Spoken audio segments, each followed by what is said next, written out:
반갑습니다. 네, 오늘은 진로에 대한 솔직 토크 첫 번째 시간인데요. 네일아트 조기 교육 하지 마시라는 게 오늘의 주제입니다. 초등학생, 중학생, 고등학생, 어린데 네일아트를 시작하려고 하는 친구들이 이 영상을 보면 좋겠고, 그런 나이 또래의 자녀를 둔 부모님들이 이 영상을 보시고 판단하는데 도움이 되는 자료가 되면 좋을 것 같아요. 첫 번째 사례인데요. 상담을 오는 중학생, 고등학생 친구들 사례를 한번 얘기해 볼게요. 번화가에서 이제 친구들하고 어울리다가 학원이 보이니까 한번 들어가 상담해볼까? 심플한 마음으로 들어와요. 그리고 그들의 상담의 질문은 딱 한 가지입니다. 수강료 얼마예요? 사실 뭘 물어야 될지를 알만한 나이가 아직 아니잖아요. 그러다 보니까 돈이라는 게 본인한테 없는 거니까 부모님께 돈을 달라고 해야 하니까 금액적인 것만 궁금해하죠. 제가 그 친구들한테 물어보는 게 있어요. 왜 네일아트를 하려고 해? 라고 물어보잖아요. 네일아트가 너무 재밌어요. 라고 해요. 공부하는 건 어때? 이렇게 얘기를 하잖아요. 그럼 전 공부하는 거 싫어하는데요? 깔끔하게 대답해 줍니다. 한번 생각해 보세요. 우리는 다 그때 공부가 하기 싫어요. 그리고 다 그때 외모에 관심이 많아요. 그리고 그때 돈이 없기 때문에 다 셀프로 하죠.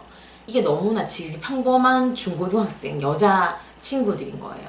근데 이거를 보고 얘 네일아트 시켜야 되겠다고 생각하는 건 엄청난 모험이라는 생각이 들어요. 그래서 제가 그 친구들한테 네일아트는 이런 거야 라고 하는 얘기가 있어요. 아침부터 저녁까지 하루 10시간 이상 고개를 못 들고, 때로는 너무 바빠서 밥도 못 먹고, 배가 고파서 현기증도 나고 상태가 안 좋을 때 발냄새가 심한 분이 오셔서 그분 발을 냄새를 맡고 발톱 밑에 때를 빼줄 수 있는 정도가 돼야지 네일아트를 할 수 있다. 그래도 할 수 있겠니? 라고 물어봐요. 이 친구들의 표정은 거의 진짜 가는 거죠, 완전. 근데 그게 진짜 현실이고, 어떻게 보면 그보다 더 어렵고 더 서러운 일들이 많이 기다리고 있거든요. 그래서 제가 그 한마디만 하면 이 친구들이 다들 표정이 안 좋아져요. 그리고 더 얘기를 안 해요. 그리고 그냥 가요. 그 순간 저랑 상담을 하고 집을 가서 생각하겠죠. 정말 그렇게 하는 건가? 그리고 뭐 지나가다가 네일샵을 보면 좀 그런 거 같네 라고 생각하고 시간이 지나서 네일아트를 할 수도 있겠죠. 근데 그런 얘기조차 들어보지 않는 사람과 그 얘기를 들은 사람은 엄청 다른 거니까 저는 그 얘기를 그 친구한테 할 수밖에 없는 거예요. 왜냐하면 이 친구가 시간 낭비하지 않길 원하고 이 친구의 부모님이 돈을 낭비하지 않길 원하는 마음이 있으니까. 제 얘기를 듣고도 내일 하겠다고 마음먹은 친구들도 일주일, 한 달 이렇게 지나면 학원의 출석률이 떨어지는데, 그 마음조차 없는 친구들이 어떻게 성실하게 네일에 대해서 배울 수 있겠어요? 그 부분에 대해서는 첫 번째 관문이라고 생각하면 좋을 것 같아요. 저 같은 경우에도 진로를 정함에 있어서 뭔가 알지 못하고 그냥 타이틀 아니면 그 이미지가 다인 줄 알고 시작을 했다가 돈 낭비, 시간 낭비한 사례들이 있단 말이에요. 제가 그랬기 때문에 그 친구들의 시간도 아깝고 그 친구들의 돈도 아깝다는 공감을 더 크게 하는 걸 수도 있는 것 같아요. 그리고 두 번째는 뭐냐면 자기는 네일아트를 하는 게 너무 좋대요. 그래서 이걸 하고 싶대요. 내 손에 피를 내도 되고 그리고 내 취향대로 해도 되죠. 근데 내가 누군가의 손을 한다는 건, 손톱을 한다는 건 고객의 취향을 알고 또 그 고객이 원하는 걸 해야 되는 거거든요. 자존감이 낮다면 내가 왜 이걸 하고 있지? 라고 생각할 수도 있거든요. 내 손을 하는 게 좋은 거랑 남의 손을 해주는 게 좋은 거는 다른 문제라는 거예요. 상담을 할 때 네일아트 그렇게 좋다고 하고 입문하고 꽤 많은 돈을 시간을 들여서 네일 했던 친구들이 시간이 지나서 하는 말이 있어요. 생각해보니까 저는 제 거 하는 건 좋은데 남 손 하는 건 좀 아닌 것 같아요. 진짜 그런 얘기를 합니다. 그게 쉬운 일이 아니라는 걸 제가 꼭 얘기를 드리죠. 그리고 세 번째는 부모님이 전화와서 자녀의 진로에 대한 얘기를 할 때가 있어요. 본인이 전화와서 묻는 게 아니라 부모님이 묻는 경우는 자녀의 마음보다 부모님이 답답한 마음에 전화 오시는 거예요. 이 녀석이 공부도 안 하고 맨날 방에 박혀서 네일아트만 하고 있으니까 그냥 차라리 그럴 바에 빨리 네일아트 배워서 돈이나 벌어라, 이런 마음인 거예요. 근데 앞에서도 말했지만 그 나이 때는 그럴 수 있거든요. 여자애고 꾸미는 거 좋아하고 약간은 좀 정적인 친구들은 혼자서 뭔가 하고 그리고 이런 거 다 좋아하거든요. 그렇기 때문에 그분들한테 제가 얘기를 드리거든요.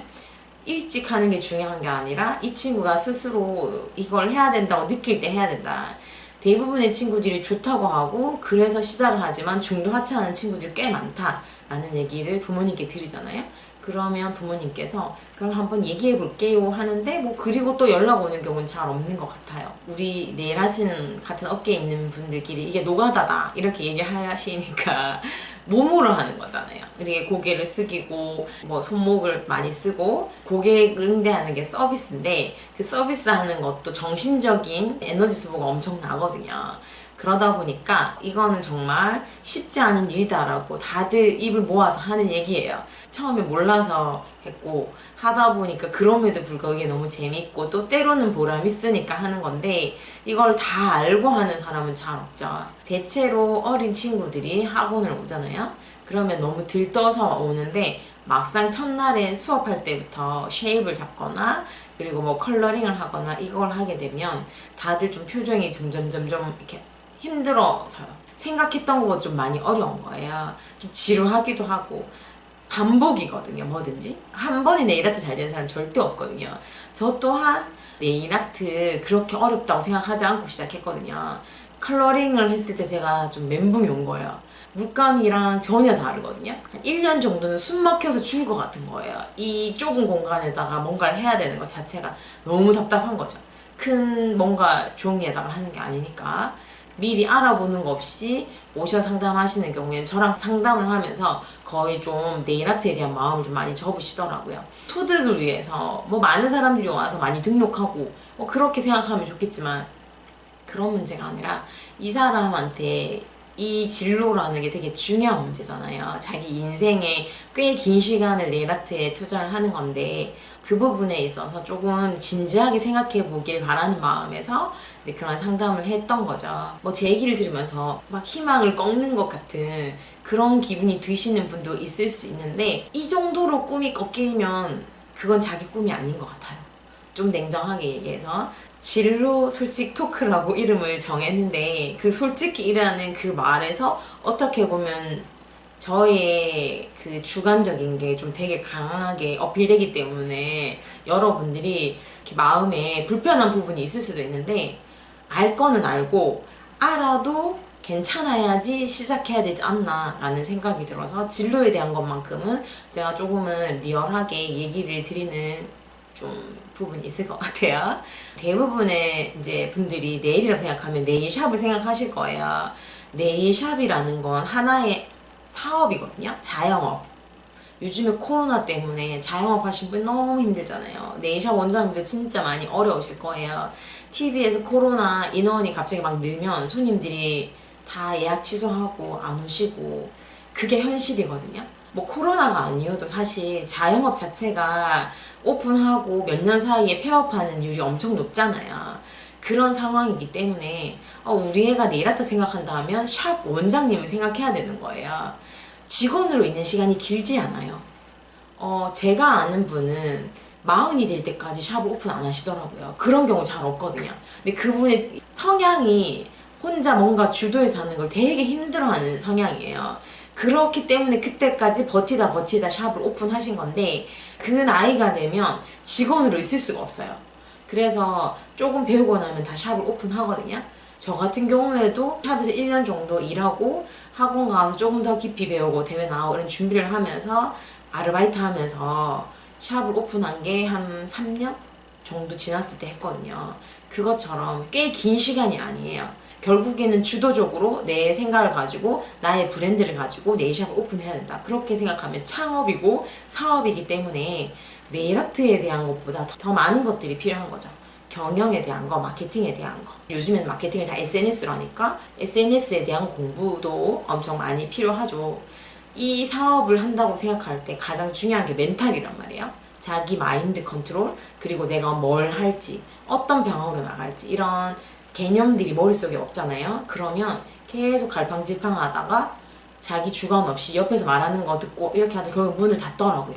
성향이 조금 딱 자기 주관이 뚜렷한 사람들은 어떻게든 해요. 배워서라도 하고 더디더라도 가요. 근데 조금 내가 그렇지 못하다. 내 딸이 그렇지 못하다. 그렇게 생각했을 때 한번 생각해 봐야 되는 거죠. 그리고 그게 단줄 알죠. 근데 제가 저에 대한 소개를 하는 영상에 보면 아시겠지만 네일아트에 꽤 많은 직업들이 있어요. 그리고 저는 최대한 그런 많은 것들을 경험하려고 했던 사람 중에 한 명이고, 네일아트가 샵만이 아니라 뭐 학원 강사도 있고 뭐 대학 교수도 있고, 그리고 그 외에 뭐 에듀케이터라던가, 그리고 네일 재료에 대한 관련된 여러, 그리고 네일 매거진도 있고, 그런 일들을 얼마든지 할 수 있는 게 많거든요. 근데 그런 거에서 네일아트는 공통점이긴 하지만 사실 이거 외에 재능들이 더 많이 필요한 거죠. 지금부터는 만약에 저의 이제 자식이 네일아트를 한다고 생각하면 어떻게 할 것 같은지를 좀 제안을 한번 해보도록 할게요. 첫 번째 제안은, 이 녀석이 너무 고집이 세서 내가 꺾을 수 없을 것 같아. 그러면 그냥 마음을 비우시고 취미로 한다 생각하시고 시키세요. 그건 어쩔 수가 없는 것 같아요. 두 번째, 얘가 조금 대화가 통해 네일아트에 대해 좀 진지한 그런 면이 있다. 그러면 일반적인 과정을 최대한 겪으라고 말하고 싶어요. 고등학교, 대학교 뭐 이런 과정들이잖아요. 네일아트는 사람을 대하는 거잖아요. 뭐 대부분의 일이 그렇지만 네일샵에 오시는 손님들이 네일아트에 대해서 마음에 들어서 오시기도 하지만, 그분들이 여기에 와서 마음을 얘기하고 자기 고민을 얘기하고 일상을 얘기하거든요. 그럴 때 내가 공감해주고 위로도 해주고 때로는 좀 조언도 해주고 그렇게 대화가 되잖아요. 그럼 손님들이 그것에 대해서 너무너무 만족해 하시거든요. 근데 그게 안 되는 수준에 내가 있다. 그렇게 하면 사실 손님들은 네일아트를 받다가 이 사람의 기술적인 거에 대한 뭔가 만족이 안 되면 다른 샵을 가는 거죠. 특히 이제 고객이 여자분들이 대부분이기 때문에 여자분들은 객관적인 것보다 이 감정적인 것에 대한 것에 훨씬 더 민감하시거든요. 아무리 잘해도 이 사람 표정 하나, 눈빛 하나, 뭐 말투 하나가 기분 나쁘면 그 샵 안 간단 말이에요. 그런데 정말 섬세하게 그 사람이랑 공감해주고, 아, 우리 대학교 때, 우리 고등학교 때 뭐 이런 경험들을 얘기하는데 이 친구가 그런 경험이 없고, 그래서 그거에 대해서 공감할 수 없을 때 사실 대화가 이어지긴 어렵겠죠. 뭐 직장 생활도 마찬가지고. 그래서 어떻게 보면 저는 다양한 걸 다 겪고 네일아트 늦게 시작하는 사람들이 훨씬 더 잘하더라고요. 사람 대할 줄도 알고 어떤 경영에 대한 마인드, 마케팅에 대한 어떤 전략이나 이런 것들도 되게 쉽게 편하게 하는 거예요. 그래서 저는 만약에 제 자식이 네일아트를 한다 하면 최대한 일반적인 경험들을 해라. 그거에 있어서 경영적인 거든, 그 SNS를 하는 것에 대한 스킬이든, 그리고 언어에 대한 거든. 만약에 언어가 되잖아요? 그러면 정말 글로벌하게 국제적으로 유명한 강사가 될 수도 있거든요. 저 같은 경우에는 페이스북을 한참 할 때가 있었잖아요. 그때 친구를 엄청 많은 사람들이 막 이렇게 하는 거예요, 요청을. 근데 네일아트는 비주얼로, 사진으로 보여주는 거니까 사실 그거 보고 좋아요 하고 막 하잖아요. 근데 어느 순간 친구를 수락이 안 되는 거예요. 그래서 왜 그런가 봤더니 이제 인원이 다 차서 더 받아줄 수 없는 거예요. 그런 게 있더라고요. 저도 몰랐는데. 그때 외국인들이 저한테 너한테 배우러 가고 싶어. 뭐 너 어디 사니? 뭐 이런 거 있잖아요. 너 학원이 어디 있냐? 뭐 이런 거 물어봤었는데, 근데 제가 언어가 안 되니까 이거에 대해서 적극적일 수가 없죠. 뭐 영어가 진짜 유창했다. 그러면 제가 어디든 가서 저만의 노하우들을 마음껏 강의하고 유명해졌을 수도 있을 것 같다 라는 생각이 들어요. 뭐 제가 가진 역량들을 좀 더, 또 그런 친구들이 생기면 각 나라의 네일아트에 대한 문화들이나 또 그런 특색들에 대해서 또 더 많이 알겠고, 그러면 내가 한국에서 활동하더라도 다양한 나라의 네일에 대한 사례나 정보들을 얘기할 수 있는 나만의 그런 캐릭터가 생기는 거죠. 얼마나 참 멋있었을까 그런 생각을 하는데, 네일아트는 툴이라고 생각하거든요. 네일아트가 아니라 제가 지금 말한 언어나 경영, 마케팅, 뭐 SNS 이런 건 이제는 기본이잖아요. 그거 위에 네일아트가 있으면 정말 네일아트에서 대박 나지 않을까 이런 생각이 들어요. 제가 정말 그게 먼저였구나 라는 생각을 꽤 많이 여러 번 하거든요.